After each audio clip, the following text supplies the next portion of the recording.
एक झटके में मोदी ने लिया ऐसा फैसला, 100 करोड़ लोग बांटने लगे मिठाई। संविधान में 2 बदलाव हो गए, आपको खबर तक नहीं हुई।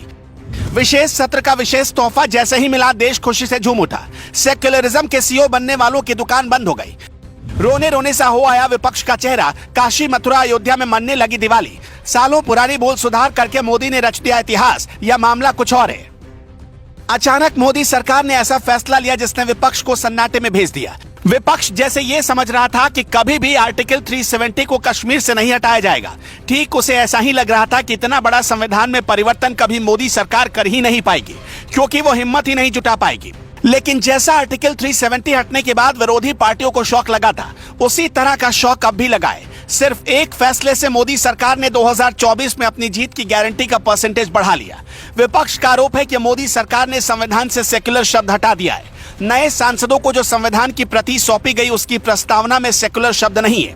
इसके साथ ही संविधान की प्रस्तावना से समाजवादी शब्द को भी हटा दिया गया। तृणमूल कांग्रेस की सांसद डोला सेन ने दावा किया कि नए संसद भवन में जो संविधान की नई कॉपी मिली है, उससे सेकुलर और सोशलिस्ट शब्द हटा दिया गया। इससे पहले कांग्रेस पार्टी के सांसद अधीर रंजन चौधरी ने कहा कि सरकार ने बड़ी चालाकी के साथ इसे हटाया है। अब जरा ये समझिए कि क्या सरकार ऐसा कर भी सकती है या नहीं, और ये सब उसके लिए इतना आसान है कि बिना संविधान संशोधन सदन में रखे वो संविधान की प्रस्तावना बदल दे और प्रस्तावना से समाजवादी और सेकुलर शब्द हटा दे? इसका जवाब है नहीं। सुप्रीम कोर्ट अपने एक फैसले में संविधान की प्रस्तावना को संविधान का हिस्सा मान चुका है। इसका एक सीधा मतलब है कि अगर इसमें कोई भी शब्द हटाना या जोड़ना है तो इसमें एक और संविधान संशोधन की जरूरत पड़ेगी, और बिना सदन में यह प्रस्ताव रखे मुमकिन नहीं है। अगर सदन के दोनों सदनों से ये पास भी हो जाता है तो सुप्रीम कोर्ट की सहमति जरूरी है। अगर कोर्ट को ऑब्जेक्शन नहीं होगा तभी ये बात आगे बढ़ सकती है। ऐसे में सवाल उठता है कि फिर जो संविधान की प्रति सांसदों को दी गई, उसमें सेकुलर और सोशलिज्म शब्द को क्यों हटा दिया गया?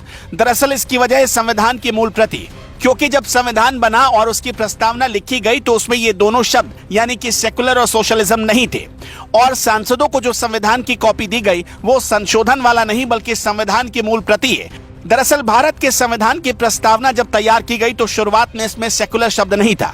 साल 1976 में इमरजेंसी के दौरान प्रस्तावना में संशोधन किया गया और इसमें सेकुलर और सोशलिज्म शब्द को जोड़ा गया। हालांकि संविधान में इससे पहले भी पंथ निरपेक्षता का भाव शामिल था। सभी नागरिकों को विचार, अभिव्यक्ति, विश्वास, धर्म और उपासना की आजादी दी गई थी, लेकिन राजनीतिक लीड लेने के लिए 42वें संशोधन में जानबूझकर सेकुलर शब्द को जोड़ दिया गया, जिसके बाद के चुनाव में एक खास पार्टी ने खूब इसे भुनाया भी। वाजपेयी सरकार ने साल 1998 में संविधान की समीक्षा के लिए कमेटी बनाई। तब इसका विरोध भी हुआ कि यह संविधान के मूल ढांचे को प्रभावित करने की कोशिश है। बीजेपी विरोधी पार्टियों ने कहा कि पंथ निरपेक्षता और आरक्षण को खत्म करने की कोशिश की जा रही है। लेकिन तत्कालीन गृह मंत्री लाल कृष्ण आडवाणी ने उस वक्त एक लंबे लेख में केशवानंद भारती केस का जिक्र करते हुए लिखा कि सेकुलरिज्म भारत की संस्कृति में है। केरल के कासरगोड जिले में इडनीर मठ है। केशवानंद इसके उत्तराधिकारी हुआ करते थे। साल 1970 के आसपास केरल सरकार ने 2 भूमि सुधार कानून बनाए, जिसके जरिए धार्मिक संपत्तियों पर वो अपना नियंत्रण चाहती थी। उन दोनों कानूनों को संविधान की नवी सूची में रखा गया ताकि न्यायपालिका यानी कोर्ट उसकी समीक्षा न कर सके। साल 1970 में केशवानंद इसे सुप्रीम कोर्ट पे चुनौती देने चले गए। ये मामला जब सुप्रीम कोर्ट पहुंचा तो ऐतिहासिक हो गया। सुप्रीम कोर्ट ने 13 जजों की बेंच बैठाई, जो अब तक की सबसे बड़ी बेंच है। इतनी बड़ी बेंच आज तक किसी भी मामले में नहीं बैठी।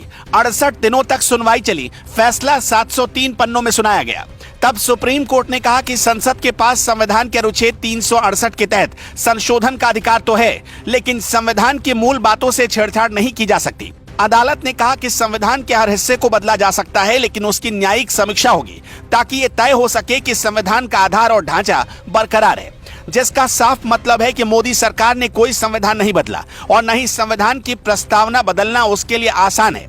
मोदी सरकार ने जब विशेष सत्र बुलाया तभी से विपक्ष की नींद गायब थी। विशेष सत्र में एक के बाद एक सरप्राइज मिलेगा, ये किसी को अंदाजा नहीं था। संविधान की नई प्रति लेकर अधीर रंजन चौधरी समेत कुछ विपक्षी नेता हंगामा करने लगे। विपक्ष के हंगामे के पीछे का असली खेल क्या है, आपको क्या लगता है? और क्या संविधान की प्रस्तावना से सेकुलर शब्द सरकार का हटाने का फैसला सही है? हमें अपनी राय कमेंट बॉक्स में जरूर बताइएगा।